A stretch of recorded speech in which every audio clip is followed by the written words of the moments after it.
लोकसभा निवडणुकींची चर्चा आता सुरू झालेली आहे। छत्रपती संभाजीनगर शहरात शिवसेनेकडून कुणाला उमेदवारी मिळणार या संदर्भात सुद्धा चर्चा झालेली आहे। काल या संदर्भात मुंबईमध्ये उद्धव ठाकरे यांच्या समोरच एक बैठक पार पडली। त्या बैठकीला स्वतः चंद्रकांत खैरे उपस्थित होते आणि संभाजीनगर शहरातील अनेक मोठे पदाधिकारी सुद्धा उपस्थित होते। स्वतः चंद्रकांत खैरे आपल्याबरोबर आहेत। खैरे साहेब, शिवसेना संभाजीनगरमध्ये कुणाला उभं करणार असा प्रश्न आहे। तो प्रश्न माननीय उद्धवजी ठाकरे साहेबांचा आहे। मी काही बोलू शकत नाही, कारण उद्धवजींना वाटेल ते सर्वे त्यांनी केलेला आहे, सर्वे करत आहे आणि सगळ्यांनी चर्चा पण करत आहे आणि अंतिम निर्णय त्यांचा असतो। ओके, मग ही जी चर्चा सुरू आहे अंबादास दानवे की चंद्रकांत खैरे, त्यात तुमचं उत्तर काय असेल? नाही, एकतर काय मी असं बोलू शकत नाही, पण अंबादास पण म्हणजे अंबादास माझा कलिगच आहे, शिष्य आहे माझा आणि तोही विधान परिषदेमध्ये खूप चांगलं काम करत आहे। विधान परिषदेचा सभा म्हणजे स्वतःहून त्या ठिकाणी विरोधी पक्ष नेता म्हणून काम करत आहे।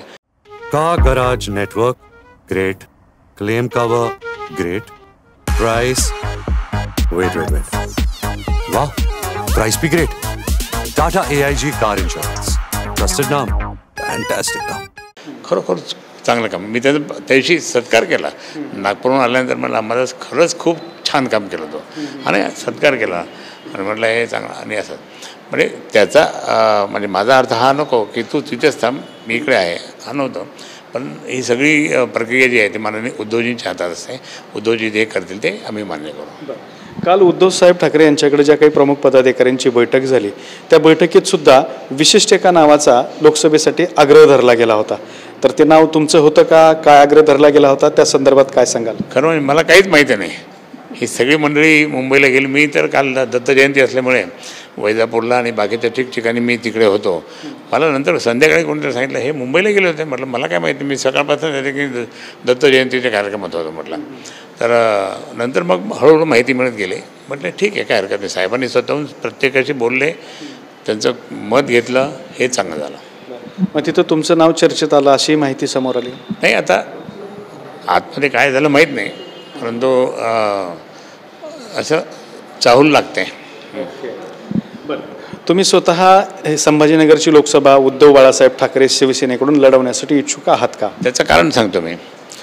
माझा पराभव काही लोकांनी केला, त्यावेळेस सोडून द्यायचा होता, पण त्याच वेळेस काउंटिंग संपली, माझा पराभव झाल्याबरोबर साहेबांनी मला फोन केला होता आणि त्यांनी सांगितलं की कसं झालं? म्हटलं साहेब बॅड लक माझं, हरकत नाही, तुमच्या आजूबाजूला खूप जण आहेत, तुम्ही पण देवभक्त आहात, परमेश्वर याच्यापेक्षा अजून काहीतरी चांगलं करेल, तुम्ही उद्या या।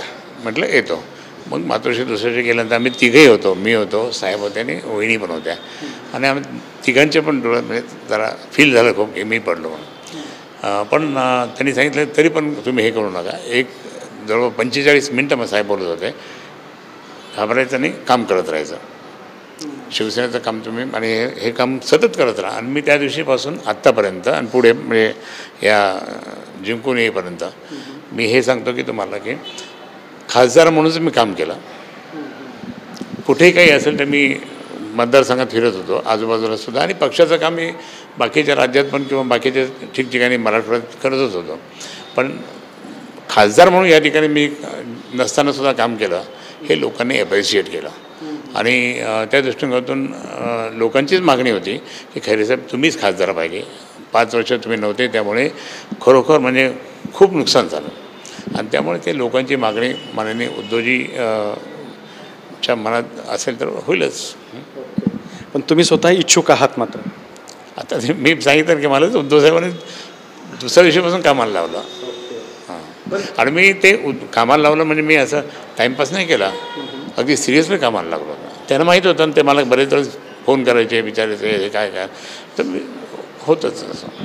पण कुठलं इलेक्शन जर असेल तर पक्षप्रमुखच निर्णय घेत असतात, परंतु आपण आपली इच्छा दर्शवणं हे सुद्धा एक काम असतं, तर तशी तुम्ही इच्छा दर्शवली? प्रत्येक पक्षात असतात ना, प्रत्येक रोज टी व्हीमध्ये आजकाल चालू आहे म्हणजे आपलं रोज टी व्ही मी पाहतो, हा इच्छुक आहे, तो इच्छुक आहे, राष्ट्रवादीमध्ये हे इच्छुक आहे, काँग्रेसमध्ये हे इच्छुक आहे, भाजपमध्ये हे इच्छुक आहे, हे सगळे ते चालू असतात। इच्छुकांची ते तुम्ही इच्छुक आहात? आहेत म्हणजे आता मी पहिलं मला साहेबांनीच कामाला लावलं होतं, त्यामुळे मी अर्थातच. दुसरा प्रश्न आहे, लोकांसाठी, जनतेसाठी, मी स्वतःसाठी नाही, जनतेसाठी आहे, पक्षासाठी आहे, विभागासाठी आहे. काल इम्तियाज जलील तुमच्याबद्दल बोलताना म्हणत होते की खूप मोठे बदल होणार आहेत, ज्यांची नावं चर्चेत आहेत, त्याशिवाय दुसरीच नावं समोर येणार आहेत, तिसऱ्यालाच तिकीट भेटण्याची शक्यता आहे, असं इम्तियाज जलील सांगत होते. त्यांच्या पक्षात काहीच नाही ना, हैदराबादला पूर्ण साफ झाले, त्याच्यानंतर बाकी कुठेच नाही राहिलं त्यांचा. आणि म्हणून त्यांच्याकडे आता त्यांचे सगळे फॉलोअर्ससुद्धा गेले आणि त्यामुळे मुस्लिम समाजसुद्धा त्यांच्यावर प्रचंड नाराज आहे.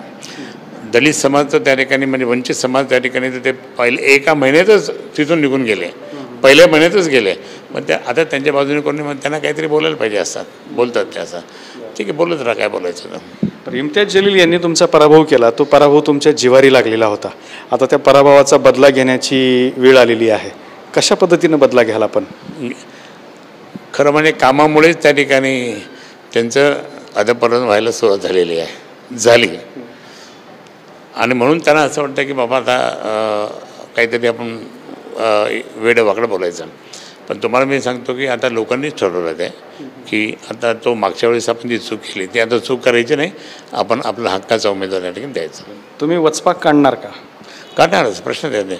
शिवसेना प्रमुख माननीय बाळासाहेब ठाकरेंच्या आशीर्वादाने छत्रपती शिवाजी महाराज आहेत, जगदंबा आहेत, गणपती बाप्पा आहे, हे सगळ्यांचे आणि माननीय उद्धवजींचं नेतृत्व आहे जवळचा. आज तुम्हाला सांगतो महाराष्ट्रात उद्धवजींना मानणारे 90% लोक झाले आणि त्यामुळे तो एक उद्धवजींचं ते म्हणजे उद्धवजींच्या बाबतीत जे काही लोकांचं जनमत झालं त्याचा फायदा आम्हाला होणार. दुसरा प्रश्न, वंचित बहुजन आघाडी ही तुमचा घटक पक्ष असलेली संघटना आहे. काल त्यांची राज्य कार्यकारिणीची बैठक संभाजीनगरला झाली आणि त्यांनी 12 जागांची मागणी केलेली आहे. वंचित बहुजन आघाडीला 12 जागा, शिवसेनेला 12 जागा, काँग्रेसला 12 जागा, राष्ट्रवादीला 12 जागा, अशा स्वरूपाची त्यांनी 48 जागांची वाटणी केलेली आहे. तुम्हाला ही वाटणी मान्य आहे का? 12 जागा देणे त्यांचं ते खरं म्हणजे पक्षप्रमुखांचं काम आहे, म्हणजे त्यांच्या अखत्यारीतला प्रश्न आहे तो. म्हणून मी ते हे सांगेल की कोणताही पक्ष मला 40 जागा पाहिजे, मला 20 जागा पाहिजे असं म्हणत असतं. नंतर मग बसून कॉम्प्रोमाइज बसून त्यावेळेस होतं, त्यावेळेस कमी जास्त होऊन एकमत होणार आहे. या सगळ्यामध्ये भाजपला पाडण्यासाठी एकमत होणार आहे आणि ते होईल, उद्धवसाहेबांच्या नेतृत्वाखाली होईल. म्हणजे तुम्ही वंचित बहुजन आघाडीला समाधानी कराल 12 जागा? नाही, जे काही ठरेल त्यांचं, ज्यावेळेस ती आघाडीची बैठक होईल महाविकास आघाडीची त्यावेळेस ते होईल, ते फायनल आहे. म्हणजे हे मात्र निश्चित झालेलं आहे की आपण किती काही जरी बोललो, वर्तमानपत्रात बातम्या आल्या काय आल्या तरी पण त्या ठिकाणी आपण जे ठरवू, आपला उद्देश हाच आहे की भाजपला पाडायचं आहे. भाजपला पाडायचं म्हणून त्या ठिकाणी जितके पण हे असतील ह्या सगळ्या गोष्टी त्या ठिकाणी आपण एकत्र बसून करायच्या.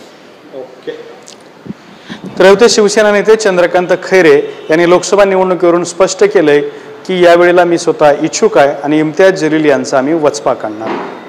कॅमेरामन अमित आडेसोबत दत्ता कानवटे, TV9 मराठी, छत्रपती संभाजीनगर.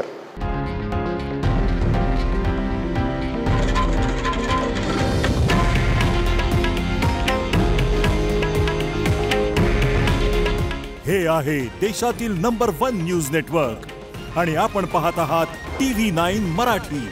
काळजी तुमची, हित महाराष्ट्राचं.